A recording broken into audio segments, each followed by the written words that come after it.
Hello, and welcome to the Empowerography Podcast. This is a platform created for women's voices to be heard and a place to share their stories, journeys, and successes with the world for the purpose of helping other women who might be on similar journeys. We are empowering women one episode at a time. I'm your host, Brad Walsh, so kick back, grab one of your favorite beverages, and enjoy the stories.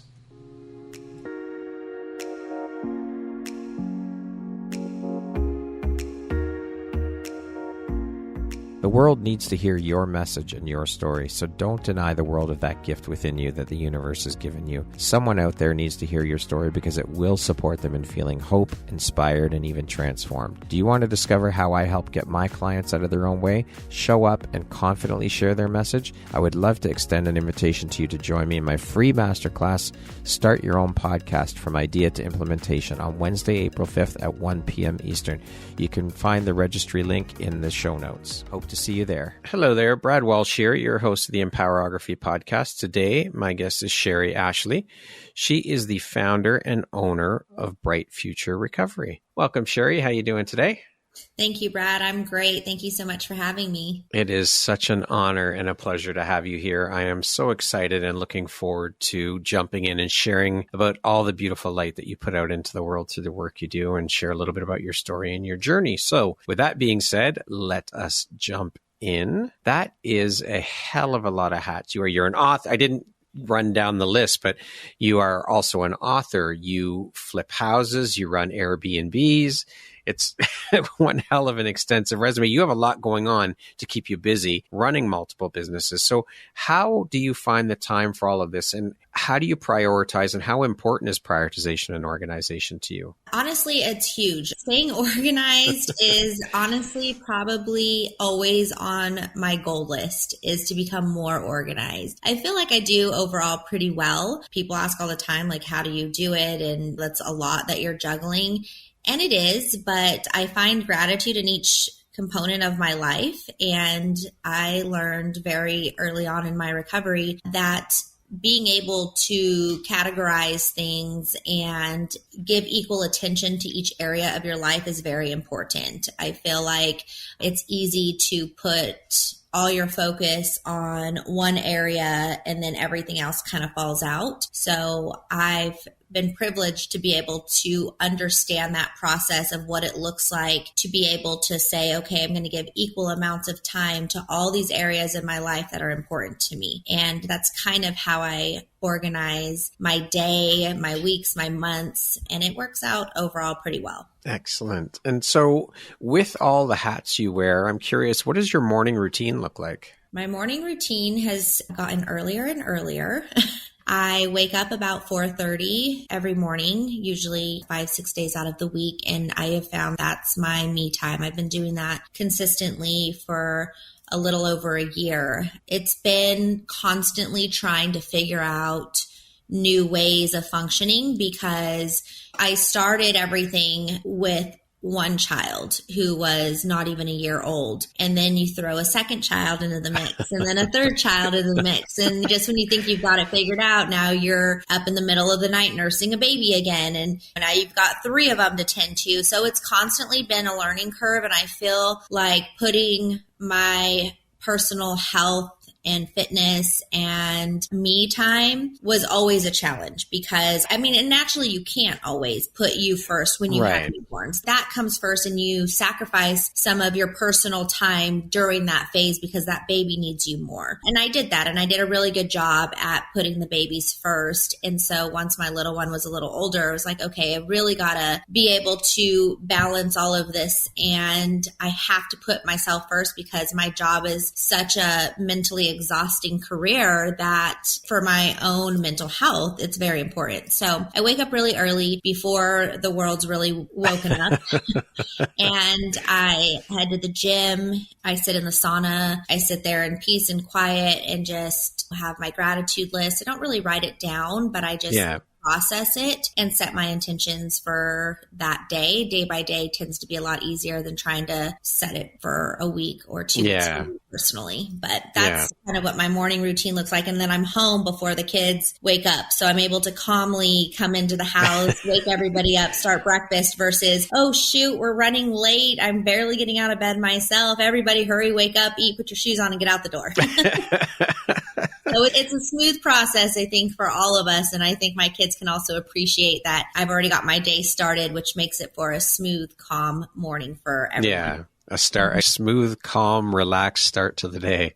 Yes, definitely. What drives, motivates, and inspires you to keep going and excelling at all that you do, Cheree? Well, I was in a place in my life where I was an addict and I didn't really have any goals or inspiration during that time. I was just trying to survive. And at that time, surviving meant not being sick off of opiates. So that's all I could really think about is how am I going to just stay well for the next 15, 20 minutes? And that's what my day consisted of every single day. So there was a lot of personal destruction that led to lack of hope, lack of inspiration, lack of motivation. And so today, it's one of those things that you never think you're going to be able to get through. And when you're able to get through it, you don't take life for granted. When today I count my blessings, and that in itself motivates me that, okay, if I was able to overcome something that I felt was impossible and that was going to be the rest of my life, the fact that I am able to provide a comfortable and beautiful house for my 3 children, and I have the ability and freedom to wake up at 4:30 in the morning after a restful night's sleep and go to the gym and feel great and tackle the day, that in itself motivates me every single day. And I have the amazing ability to help people through my business. And so I work with a phenomenal team of people and professionals, and together every day we're battling against addiction to help people in need that are struggling with the same thing I struggled with 12 years ago. And that's a beautiful thing to me. It motivates me every day to push hard, be better, because I'm trying to show up for others who at that moment don't feel like they can show up for themselves. That is a beautiful gift that you're giving people, and you overcoming your own struggles and addictions to then turn around and use your struggles and what you've been through to give such a beautiful gift to others who are going through the same thing, I think is incredible. Thank you. I'd love to know what you were doing for a living before making the jump into entrepreneurship. It's funny you ask that, because I look back on things, and for many years I felt, which it definitely contributes, right? Having a passion for what your career is definitely helps you succeed in that career and be motivated and hungry to continue on or go higher or do more, whatever that might look like for somebody. And so for the longest time, I'm like, well, I'm successful and I've been able to do all of this because I'm so passionate about it. And definitely majority of it is true, and that's why I'm successful. But the other part of me is learning at a very young age. I mean, I started my company at 24 years old. That's really young. Wow. I was just trying to figure life out. And so I'm diving into this career because of my own personal journey and passion, but then starting to see the transition of, okay, once you put the business hat on, your passion as an interventionist, as a counselor, as an admissions coordinator, that's still part of it, but you step away from that because now you have a role as a business owner. Right. And that comes with a whole other set of skills and tools that you have to learn and acquire. And I started looking back on that process, back to answer your question, is what I did before. I always worked since the age of 12, and I had numerous jobs. My very first job at 12 years old was working at horse stables and cleaning horse stalls and feeding horses. And even in the rain, I mean, I'm 12 years old. I don't want to work in the rain. No. They're not forcing me to do that job. But to me, it was important and it was my responsibility. So I showed up for it, even in those circumstances. I wasn't one to say, oh, it's raining, I can't go today. Yeah. I still show up in a hood at that young age, and I did my job. And I worked in retail, always loved communicating, working with people, helping people. I started working in a dental office at 15 years old. And I did dental work for about 7 years, as well as worked in restaurants as a server. So I was like 17, I think. I went to school to be an RDA, which is registered dental assistant. I was the youngest girl in the class, and I was motivated to get my RDA. It was always a challenge for me. What has someone not accomplished? I'm going to accomplish it. And those are things that I look back on today. It took me many years to look back. You know what? I've always had this mindset. This isn't new since I started my company. I've had it since 12 years old. I'm just now able to recognize it more. And same with serving. I wanted to work at the next restaurant that consisted of more chaos and see how much more can I put on my plate and how much more can I accomplish. Okay, I got 5 orders, 6 orders at one time. How fast can you get it done? So I was always personally challenging myself in my own ways in different careers, which has developed into the multitasking mindset that I'm able to achieve today in my careers. So it's always been helpful, but I definitely feel it started at a younger age than I realized. Incredibly strong work ethic, that's for sure. Holy shit. Now, if only everybody could have that work ethic in their careers today, because boy, have things changed. Oh, yeah, absolutely. Yeah. So can you tell us a little bit about what Bright Future Recovery is all about and how you came up with the name for the business? So Bright Future Recovery, I like to call it today a home away from home, mom and pop detox residential facility. And though that might sound maybe alarming to some people, I don't want to go to a medical detox that's mom and pop. To me, the reason I categorize it in that way is that nowadays it's rare that there are facilities such as Bright Future Recovery personally owned and ran by an individual who is very involved with their team, who shows up to cook if the cook's out sick, who shows up in scrubs to help with admissions if, a tech is out, who wears numerous hats and shows up for their team. Nowadays, there's a lot of large corporations, and we work closely with those corporation companies, and they have great things to offer their clients and their care. But I feel it's what separates us and what's different and unique is that we are here to help people and alter the program to that individual's needs. It's not like this is what we do. If someone comes in and they're needing something different, or they're needing a little bit more one-on-one, or they go walking, we walk with them. We're able to make those policies and procedures that are going to go the extra mile for our clients as well as their families. And I feel like that's definitely what's made it unique. The name Bright Future Recovery, it's funny. I always want to laugh when I think of how did you come up with the name? Because the first thing that comes up when I think of the name is the logo. And the logo definitely looks like it was created by a young 24-year-old girl. And I look at it now and I love it, of course, because it's sentimental to me. But I asked my family, I'm like, why did you say that this was a good logo? I mean, it's screaming child. I should have had an adolescent program with the way that logo looked. We're like 3 logos in now at this point. It's changing. But Bright Future for me is, I always tell my clients, yes, everyone hears there's a light at the end of the tunnel, right? With any goal that we personally have. And so I let my clients know, I know it feels impossible right now, but there really is. And if I could pave the road and I can do it for you, I would, because it really is bright at the end of it. It really is an amazing future if you can get through this challenge, this hurdle, the hardest thing that you're ever going to do in your life. It is the most rewarding thing at the end. So that's how I came up with the name. And Bright Future Recovery, we go by BFR. It's my baby, and we've expanded into a second location, and that one's Avila Heights. Congratulations. Recovery. Thank you. Yeah. So we're able to help a lot of people with our small 18-bed facility. And that's what the goal is, right? That's part of what we're all here for, is to help each other and support each other.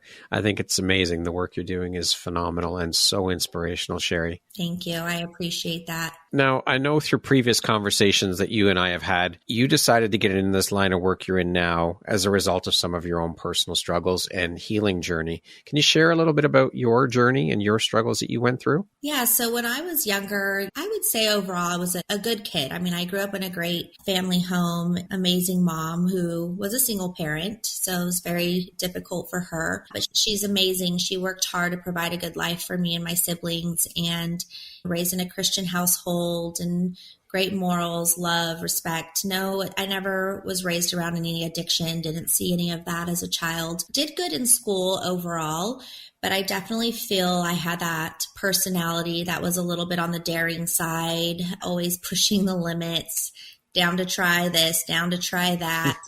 And at the time, you can associate that with being a normal teenager and a kid. And that quickly led to trying things that were not going to be very good. And so it was after high school, I was working in a bar setting and I was in a relationship. That relationship ended and I wasn't able to really cope in healthy ways. And that led to trying prescription pills. And those prescription pills quickly led down a bad path. And that's when the Oxycontin days were very popular. And it was destructive. And I'm thankful I look back on it now. It was short-lived. It's hard because I have so many clients that come through my doors that are young that remind me of myself. And I'm like, you've got to get this now. You're young. You got your whole life ahead of you. And then I have clients who have been struggling with it for 20, 30 years. So I am thankful that my addiction was short-lived. But it's scary because when I say short-lived, it's because every consequence that could possibly happen with addiction happened in that short time frame. Lots of legal consequences. And that was really just making my addiction harder and harder to hide and lie about. But I'm also thankful because I don't know, I was going so hard with it that I feel like it would have taken my life. I feel like those legal consequences were constant interventions for me. It was intervening and making it harder. And now as an interventionist, what our goal is to unplug all those outlets that's holding somebody's addiction up and knocking down all those crutches to where getting help sounds appealing at that time. It was getting to that point for me where my consequences were becoming exhausting. And it was like, stop doing what you're doing or take me because I can't keep living like this anymore. And that was a scary place for me to be because I had always loved life. I was a happy girl growing up and I love family. I love friends. I love laughing, socializing. So to be so alone in such a dark place to where you're contemplating life and hoping that a drug would just take you from this earth is a really terrifying place to be. And so I was fortunate enough that I had my mom care enough to call law enforcement on me, and they ended up arresting me around the corner from one of my best friend's baby showers. And I remember I just came out of the cul-de-sac. Why are they pulling me over? What could I possibly have done? So they said traffic stop, whatever. But really then I found out that my mom had actually called on me, and she was so terrified to admit that to me. So terrified. And now I hear that with so many other families. I don't want them to hate me. I am so scared to kick them out of my house. I am so scared to call the cops. But I look back on it and till this day, I will randomly hug my mom. Actually, I just did on Saturday. We were on vacation with our family and I hugged her and I just said, thank you for sending me to rehab. Thank you for fighting for me when I couldn't fight for myself. And thank you for calling the cops on me because that's what it took to save my life. That last moment was it for me. It was, this is your opportunity to change. This is your chance to give it your all, do something different, try. And so I detoxed in jail, which was a horrific experience for me. I'm and I sure. would say 5 days too long. Jail was not a place for me. It terrified me. It's scary when it doesn't scare people. But for me, it was absolutely terrifying. So I joke till this day, I'm like, I don't know if it was rehab or jail that got me sober. Or the combination of them both, I'm sure. But it really was an eye-opener. And I knew that I did not want that to be the new cycle for myself. And so when I had the opportunity to go from jail directly to a rehab program, I was like, sign me up. I don't care where I'm going or what I need to do. I'm going to give this a try. And I did. It was the hardest thing. Every day was a challenge. I really struggled. My emotions were all over the place because I was numbing them for so long. So I remember just crying over a colored lipstick that my mom sent me as a package, like little things. And remembering seeing that the trees looked so green because they looked so dull for so long. You don't pay attention to your surroundings. Yeah. So my program then was 7 months long.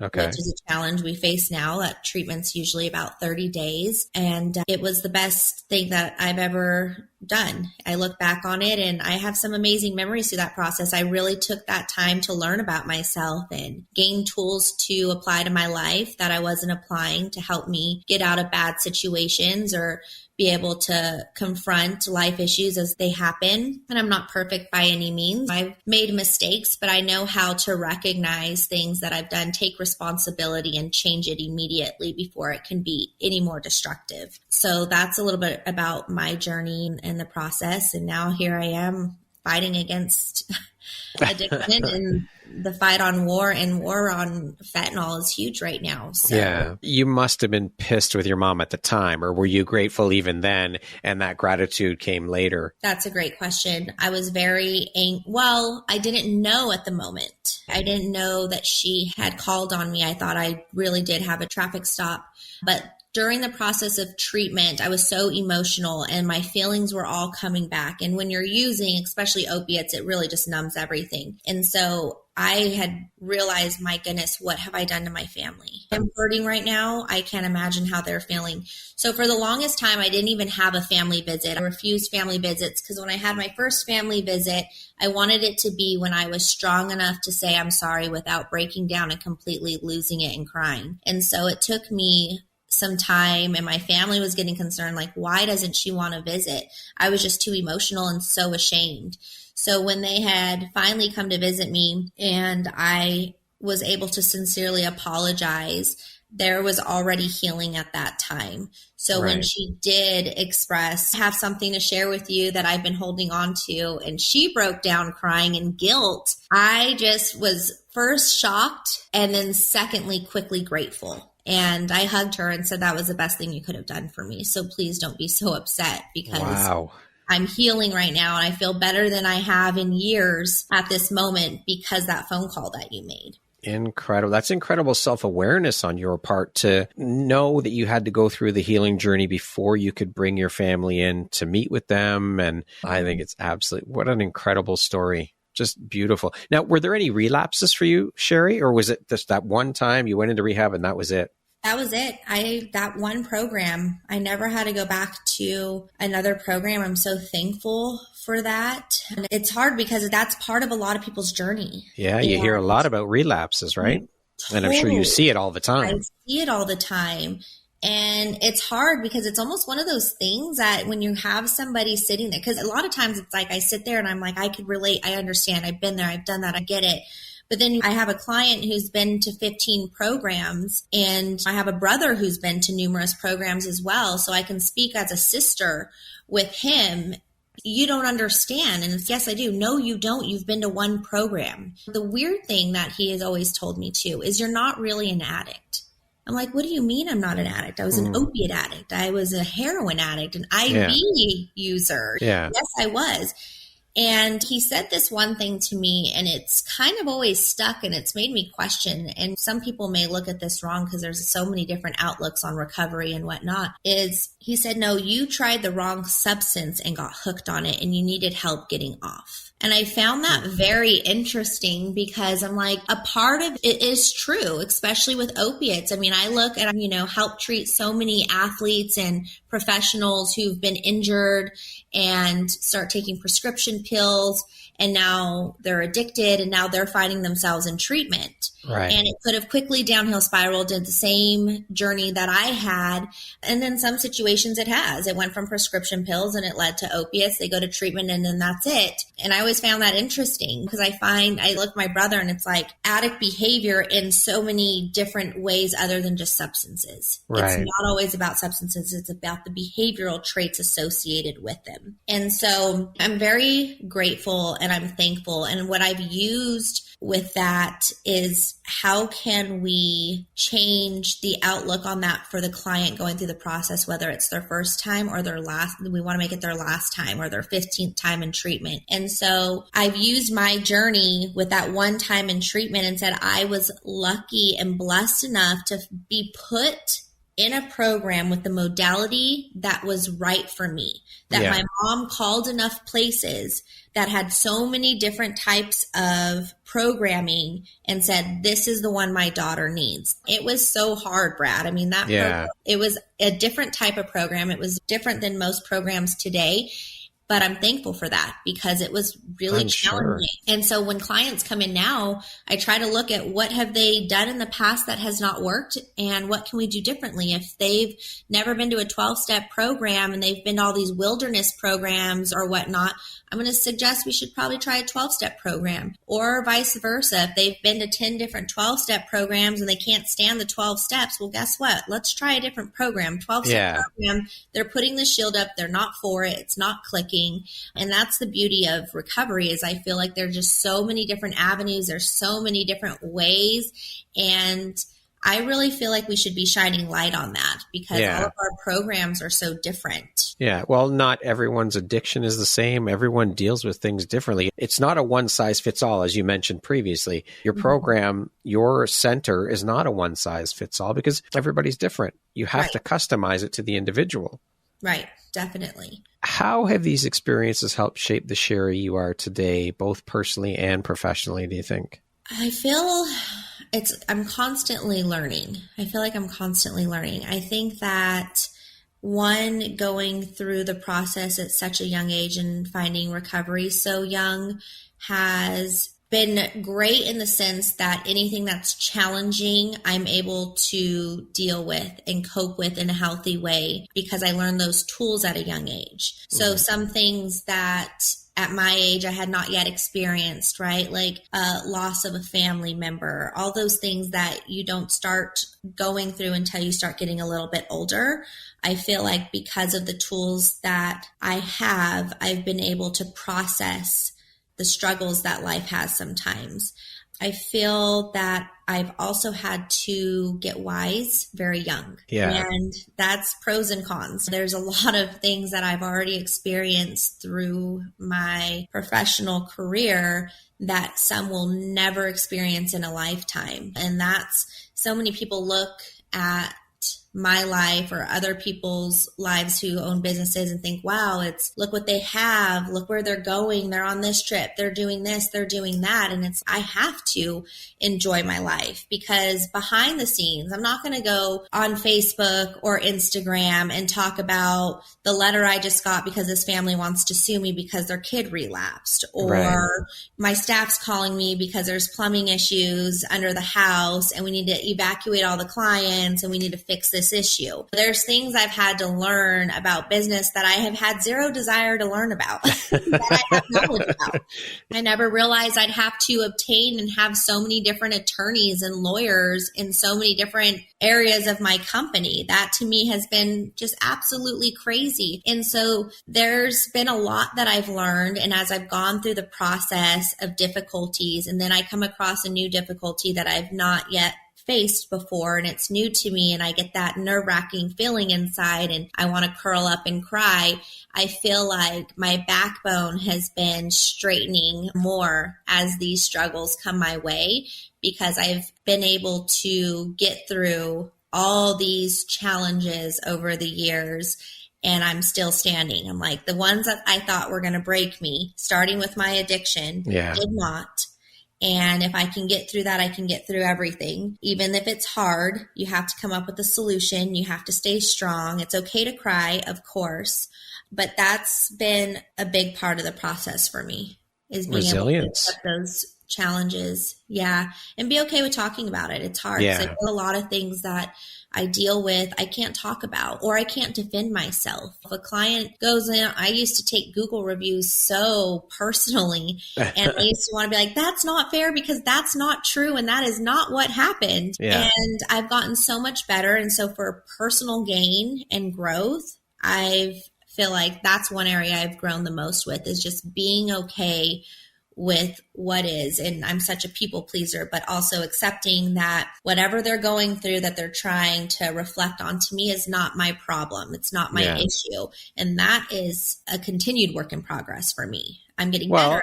I think that's something that we all work on. Everyone, we're constantly evolving. We're constantly growing as human beings. So the work is going to be constant. We're always going to have to do work on ourselves. And that's okay. That's part of the process. We don't get to the end where, okay, I'm all done. I don't have any more work to do. It's always there. You've always got to work on yourself. It's just varying degrees, I think, and different things that we have to work on because of new things that come up or old things that come up, whatever it is. But that work is constant. It never stops. Right. What would you say was the biggest or most valuable takeaway or lesson for you through these experiences? Most valuable takeaways and lessons I've had through my journey is gratitude.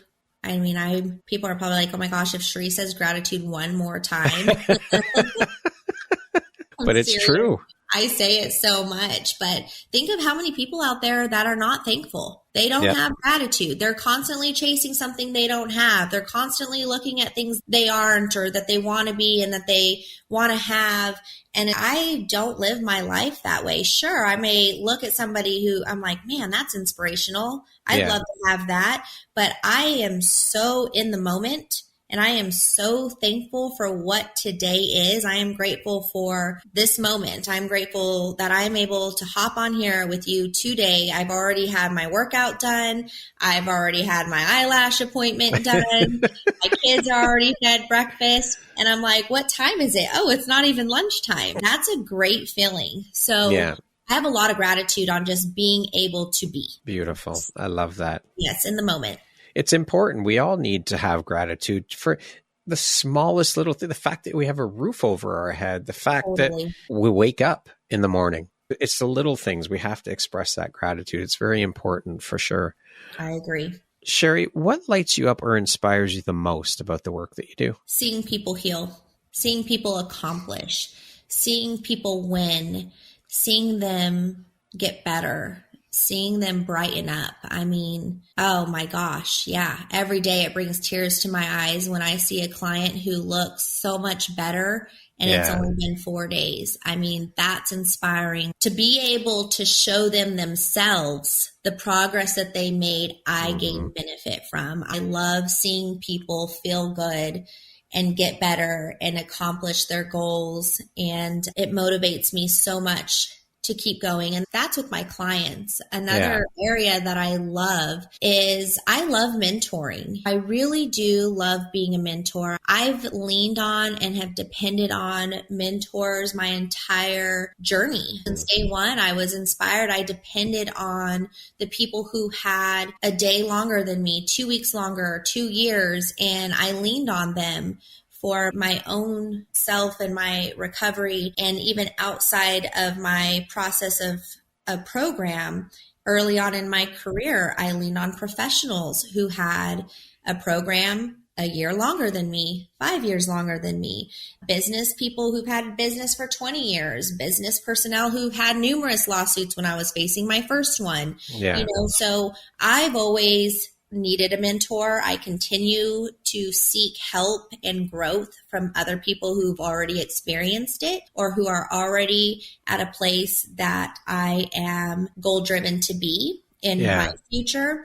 So I really enjoy mentoring my team, and I love seeing my staff grow. I love it. Nothing makes me happier to see them like, wow, you've been with the company for almost 9 years. You've been with the company for 6 years, and look where you are today. You're now a program director of both facilities when you started off as a detox tech. And I love working with my team through the process of how to grow, how to gain more in their careers and supporting all their goals, whether that's staying with this organization or expanding into their own company or going back to school to become a nurse or a doctor, whatever it might be. I really am inspired by all of that. Now, on the flip side of that, what would you say is one of the most challenging parts of the work you do? I'm like, okay, the most challenging, not all the challenging, the most challenging.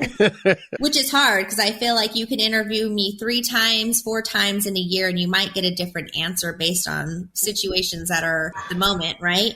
I definitely feel that being an employer with employees is very challenging for me. It's very hard because I'm not perfect, but I'm very open to constructive criticism. So if I make a mistake, I am totally open to hearing about it and how I can improve. I'm constantly taking courses and CEUs, and I'm educating myself and taking leadership classes and trying just to be this better person. I'm very giving, and I take good care of my team. And so when we get employees who come in and their intentions are ill and they want to attack and they want to take all that you have for one reason or another, I find that to be the most challenging, especially being in the state of California where it's automatically sided with that person. And we, no matter what the reality is of the situation, we are instantly at fault, even if we did nothing. And that part for me is very hard, and having to, as we grow, being okay with what other people are thinking. I really look up to the people who are like, I can care less what anyone thinks of me. I'm like, man, I really wish I could be that way, because I'm not. I care. It's tough. Tough. Love to get along with people. I love to work with people. So when someone's looking at me and just doesn't like me or my company and wants to just completely bash me and my company for whatever reason, I just really struggle with that. So anybody who's listening and who has tips on that, please let me know. It's hard.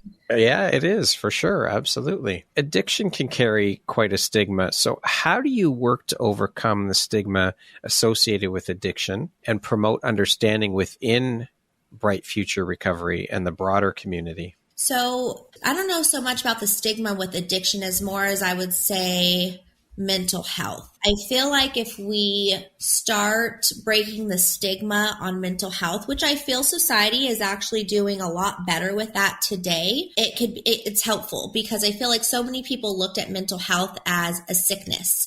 And if you use the word mental health, it's a negative, not a positive. And I feel like today I know that shining light of taking care of our mental health has been such a positive for our society. And sure, we're faced with a lot more issues nowadays with social media and comparisons and all of these things. But I feel like all of that kind of plays a huge role into substance abuse. Right. And I feel that if we as a community start educating more and speaking out more, we can make a difference before it gets to that point. Yeah. I'm a firm believer that we need to start with our youth. I mean, there's not enough. I mean, there's some stuff out there, but there is not enough for our children to educate them. I mean, these poor kids are faced with, the songs today versus the songs in the 90s when I was listening to music is just night and day, and it's awful. That's the music that our children are listening to.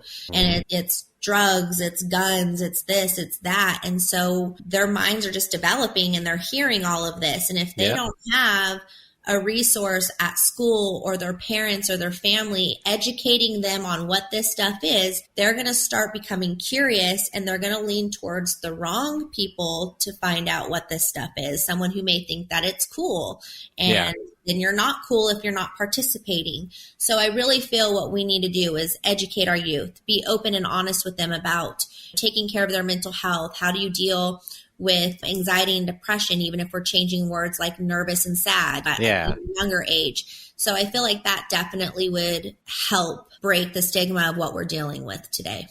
Well, I think we need to everything starts with conversation. We need to start talking about this stuff, first of all, and shining a light on it by speaking about it. We need to have those difficult conversations that people don't want to have.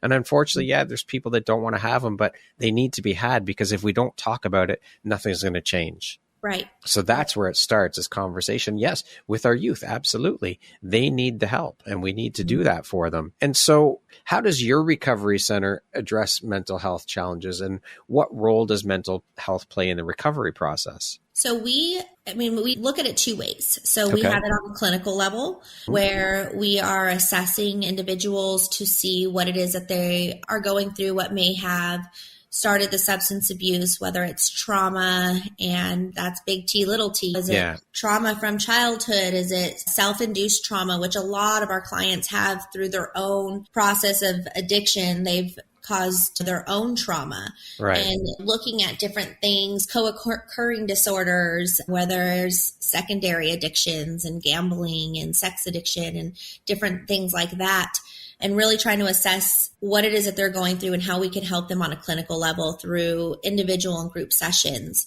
with our clinical team. And then there's the experiential outings that we provide. And especially in our Avila location, we do a lot of activities there. Lots of kayaking, hiking, pottery, just things to get outside and get outside of their mind and not so constantly just doing groups and whatnot. But I have found that's very beneficial for our clients to engage in while they're in our care, so that they are finding the love and joy of those activities sober, that they can carry on with that once they leave our program. We're seeing a lot of success with that. So we really try to incorporate different things for them on a clinical level as well as experiential. Of course, addiction not only affects the individual who's going through it, but as you mentioned with your mom, and it also affects the family. So how does your center involve and support the families of individuals in recovery? So we try to support them in different ways, depending on, some families have a lot of insight and have already been through the process and are very familiar with healthy boundaries and what it is that they need to do. With those family members, we tend to work more as a team. Okay, let's set up a game plan. Get our ducks in a row. What's A, B, C, and D? What does that look like, and how can we come together to make that happen? Then we may have a family member who's never been through the process, just found drugs in their 25-year-old's room, don't even know where to start, don't even know what rehab is. And with those families, we really like to educate, start there, because it's a lot to take in when you know nothing about addiction or drugs, and you are just like, oh my goodness, it's like crisis mode. So really just being of support to those ones and just being an open book. That's what I tell my families. I am an open book. Ask me anything. And I have a huge list of resources to help in any area that we need. I'm sure. And so really educating, listening, understanding goes a really long ways. And then being able to recognize some things that families might be able to do to support them. Maybe there's some personal changes that the family needs to make as well, and explaining to them that this is a family effort. It's not just the individual. How can we all be of support? What changes can we make within the household that's going to better support them when they get through this process and return home into the next phase of their recovery? And so really just trying to get everything lined up and set up for them. Sometimes we have to incorporate some family sessions and getting everybody on the same page, or sometimes the clients want to address certain things with their spouse or their parents that need the assistance of a therapist. So we will incorporate that as well. I love it. Very well-rounded. It's amazing to involve the families. I mean, they're such a big part of it, so it's important that they are involved in every step of the way. Absolutely. Now, success in recovery varies for each individual, of course. How do you define success and measure success within your center, and what success stories stand out to you? I feel measuring success is different for everybody. I have a hard time if somebody calls a facility and asks, what's your success rate? And they're like, 95%. And to me, I'm like, on what? 95% what? Because I know my families are calling and they want to know, how successful is your program going to keep them sober forever? Right. It's impossible to measure. Yeah. You can't, right? But what we can say is, like, how many have succeeded through the detox process and have continued care through residential, through PHP, through outpatient, sober living, case management, and committed themselves to an entire year of recovery. And so how we like to measure, we do alumni calls. We are calling our clients. We are asking how they're doing. We're checking in with their family, seeing how long they have sober, if they've had a slip up, how we could be of help, what we can do for them to better support them. And so for me, I feel even if somebody just hit 60 days and they're back home and they're working again at that level of recovery, so fresh in it, to me, that's success. If somebody has hit 5 years and they were a constant relapser for 15 years, I mean, that's a huge success. Yep. So we try to measure it with where they're at and be of support if they're struggling. And the other question you had. What success story stands out to you the most? There are so many. Oh my goodness. I'm sure. Do so well, but one that sticks out the most, I would have to say, is a client who was a local homeless man and always really happy all the time, always had a smile on his face given the circumstances. And I had spent a couple of years just getting to know him, giving him a coffee, talking with him, and let him know, hey, if ever you want help, let me know. Yeah. I'm here to help. I mean, that's one thing about Bright Future Recovery is, yes, we're a private program. We're not state funded, but we will absolutely scholarship where we can. We always have, we always will help where we can when somebody does not have the resources, really wants the help. And so finally he came to my office, and the office next door called and said, okay, he's here and he's looking for you. And I'm like, what? I'm like, okay, I'll be right there. He's like, I'm ready to do this. And as a team, I contacted his probation officer. I contacted his family, took him in on a scholarship, and he did really well. He had a slip up, as that's part of some people's process. Yep. When he did, he called me immediately and was like, I messed up and I need help again before this gets worse. So we got him back through the process, and he's doing great today. He's incredible. He's still in a sober living out of the area. Staying local was not good for him in his case. Right. And he's doing great. And so that one sticks out to me because he was homeless for 7 years. For some individuals and what I can say with society, and there's a stigma right there, is they look at the ones that are homeless as almost a lost cause. Yep. And I look at the ones homeless who just haven't had the opportunity yet. And those are the ones that I really want to help even more.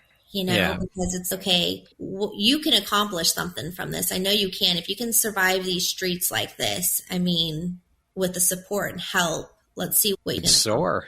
Yeah, for sure. Definitely. Now, you just mentioned funding, and you're not state funded and whatnot. So obviously funding can be a challenge. So how does your center navigate funding challenges, and what steps do you take to ensure sustainable operations? That's always a challenge for me. I think I probably stress on that almost on a daily basis. I'll never forget when we first opened, my licensing analyst at the time, he had called me and he said, Cheree, I want to give you just a piece of advice if you're open to it. I was like, yeah, absolutely. He said, sweetheart, you're going to have to start charging if you want to keep your business open, because I was taking everybody in for free. Yeah.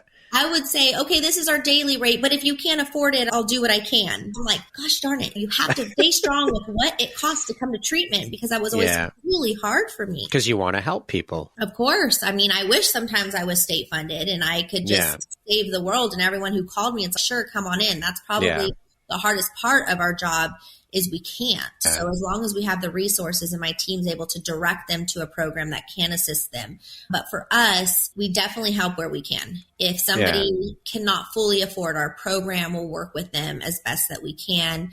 And I mean, we definitely. Well, sorry, Cheree, what did you do with that homeless gentleman? Obviously, he didn't have money to pay for the program. So in those cases, you just take them on and you absorb the cost. Correct. Okay. Yeah. And we do that all the time. Wow. Or my biggest thing. So, I mean, full scholarships are great and people appreciate, but what I would say that we do that's really unique that a lot of programs do not do is if we have someone that comes in with insurance, and insurance is a constant battle. I mean, I kid you not, we'll get somebody in who clearly needs the help. And it's crazy because it's almost like a case manager basis. Oh, we got this one. We know that we're going to get some days for them. Oh, we got so-and-so. Everybody prepared for a 5-day authorization. To me, that's crazy because now it's not about the client. It's about whoever's taking this case on. But But that's a reality that we're facing and a challenge that we have. And receiving payouts is a whole other issue. There's times we don't receive anything. I'm sure. There are two things that we do that I feel is very unique is one, if insurance decides to step them down to a lower level of care unexpectedly, and a client was wanting to do a 30-day program that is a goal for them. I really want to do 30 days of residential, and insurance stops covering them at 24 days. We do not discharge our client unless they have a really solid plan of where they're going next and we're doing a smooth door-to-door transition. We will not kick somebody out because their insurance authorization ran out. That breaks my heart when a client says, did I get more authorization? Did I get more authorization? Am I going to get kicked out? And it's like, where were you that put that trauma on you that your insurance is going to run out? Pack your stuff. You're out of here with nowhere to go. That's crazy to me. Well, because you're sending them right back. You know what's going to happen is they're going to go right back to the problem again. Yes. So that's one thing we do. Second thing is I've never hit anybody with a bill after the fact. Whatever we collect on the front end that is discussed prior to admission is what we collect. And if that means insurance doesn't pay and 2 years later we never were paid by a claim, I'm not going to go send a bill to that family and say, hey, hope all is well. Insurance never paid. Here's a bill. Here's a bill.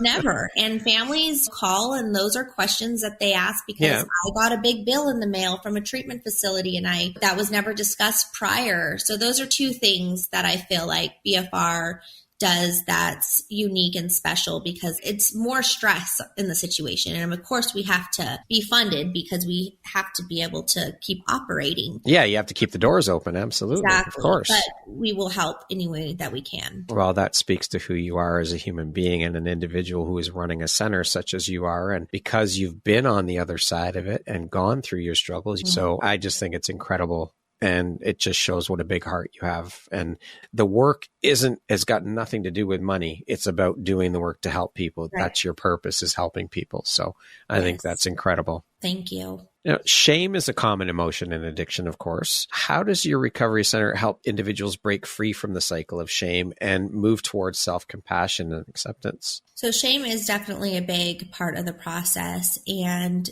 taking responsibility in one way or another can always help with that. I mean, till this day, I still have some shame on the things that I've done, but I've forgiven myself. And to some degree, I feel that shame, it's not a bad thing if we have an individual that has a lot of shame. We got to worry when they don't. They don't feel bad for anything that they've done or the jewelry that they've stolen and pawned off for $20. I mean, that's a little harder to work through. But when they come in and they feel that guilt and they feel shame for what they've done, that shows a lot about the person that they are. And that shows that they're already ready to start the healing process. And so I really acknowledge that with our clients who feel that way, because it's good to recognize that they're feeling that way because they have a lot of love in their heart and they feel bad. So then we go into the process of how do we make amends with that? How would you feel comfortable making amends? Would you like to call them? Would you like to write a letter?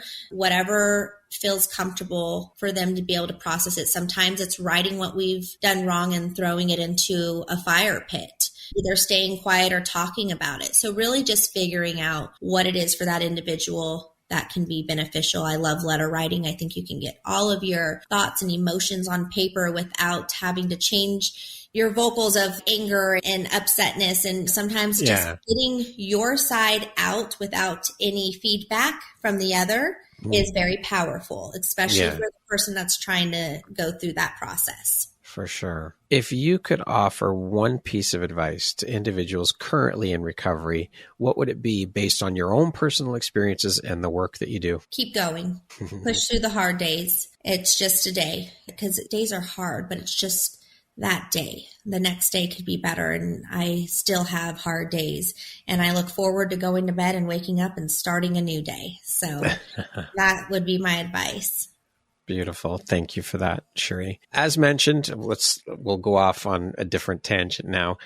As mentioned off the top, you're an author. What inspired you to actually sit down and write the book, and how long did it take you to write? So I've always been into writing. I was not good at math or honestly any subject other than English. I probably had a D in just about every subject in school except for English. And I feel like even in English, if it wasn't for all the papers that we had to write, I probably would have had a D or an F in that too.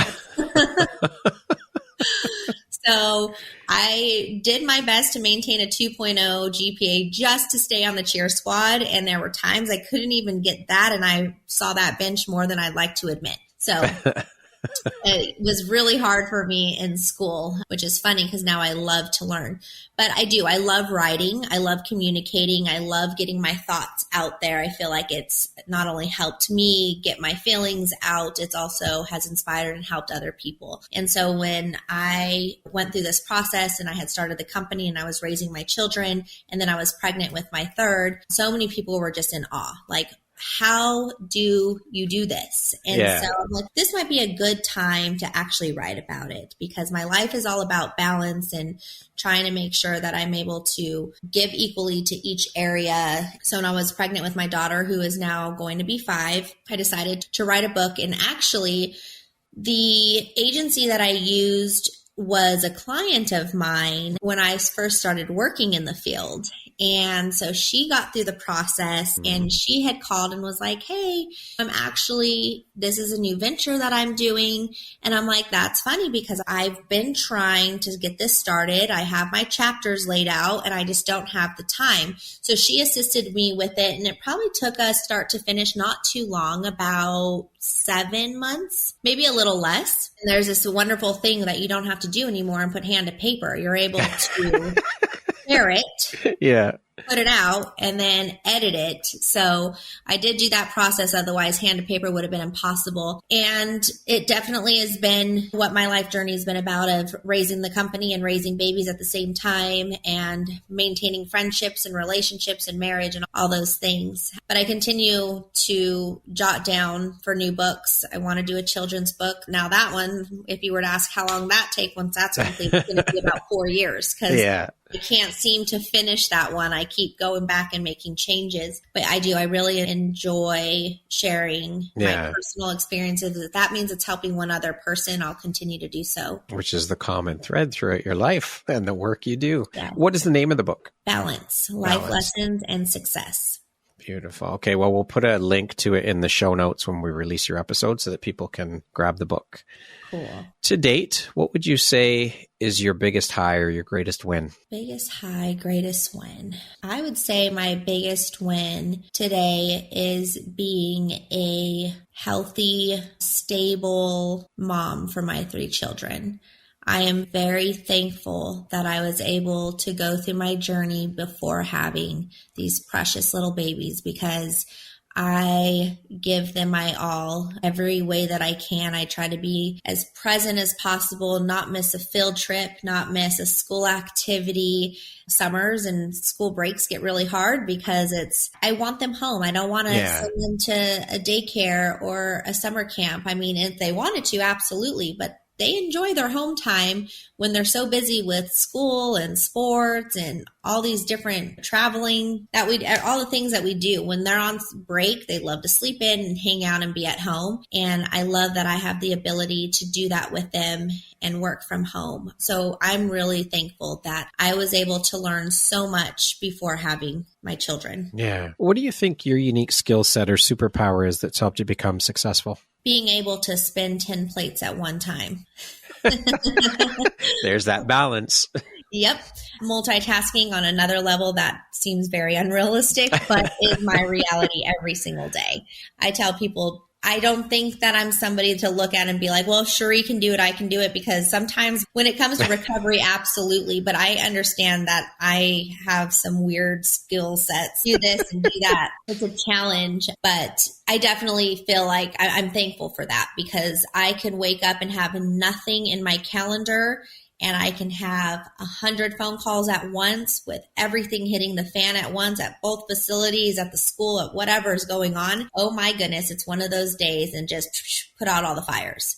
So I'm thankful that I'm able to handle that without getting too overwhelmed. Absolutely, but the ability to handle it. Now, speaking of success, how do you define that word? What does the word success mean to you? Success to me means satisfaction. I feel if you're satisfied with where your life is, you've been successful. Whatever that goal is, whether it's a fitness journey or in parenting, career, owning your first home, whatever that might be, if you have satisfaction with where your life is today, you've succeeded. Love it. What would you say is one of the most important things you've learned in your life? And what was your life like before you learned it? And what was your life like after you learned it? I would say the biggest thing that I've learned is being able to say no.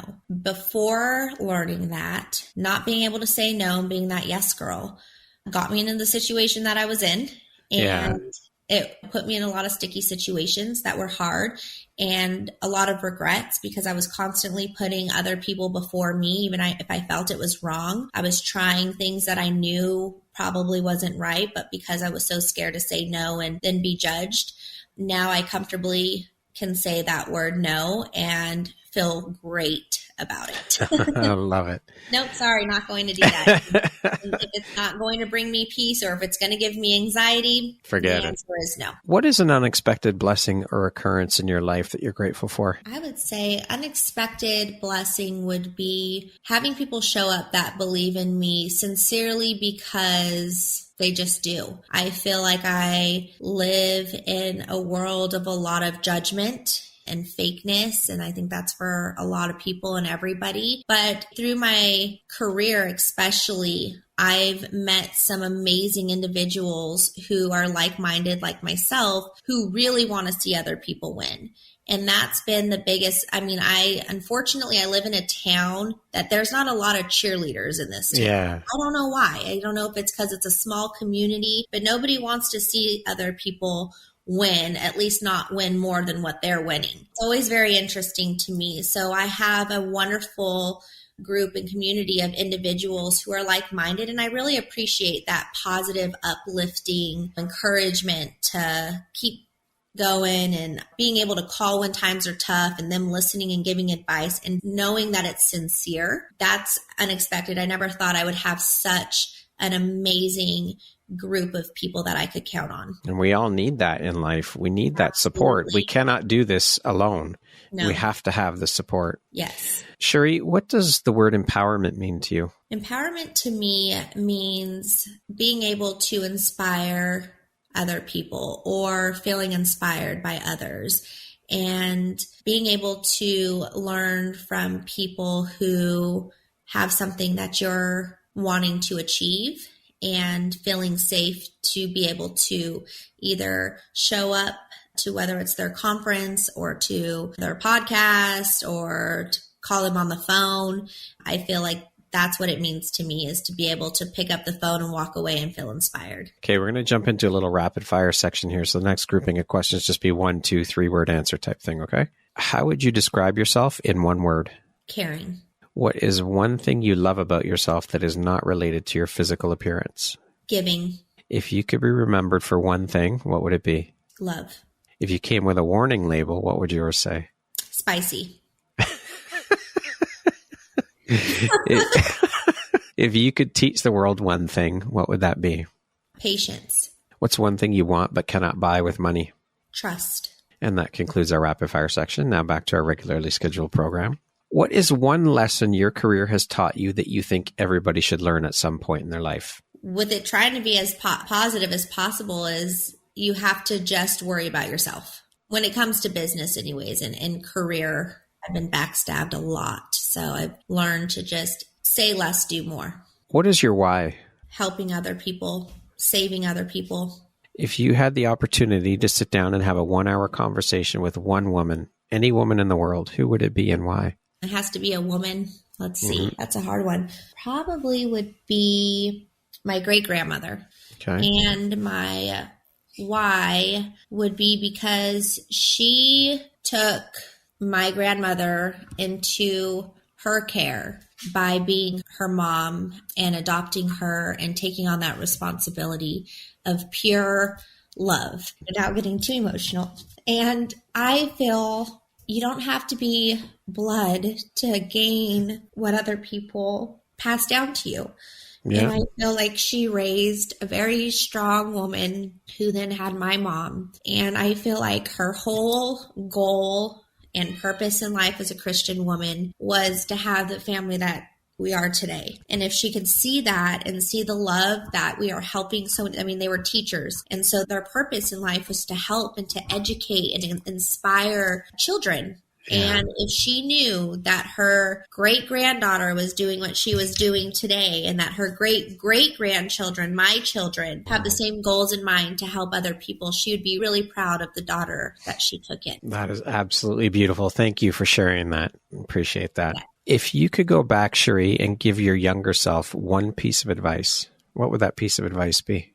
It would be patient and process your thoughts before your actions. Lastly, if you were to deliver your last 30-second speech to the world, your tribe, your corner of the world, your people, what would that last 30 seconds sound like? What words of wisdom would you impart? It would be to have everybody find the love that they have within themselves and their goals and being able to reflect that on other people and for them to see what that would look like. How could what they love and what they're passionate about influence somebody else, empower somebody else, help somebody else? And maybe if we all looked at the world in that way, we'd have a better place to live versus criticizing and judging and breaking things apart and picking pieces apart. And really just everybody has love in their heart. I feel if we just went and we focused on that one thing and wanted to give it to another person, hopefully we could spread that like wildfire.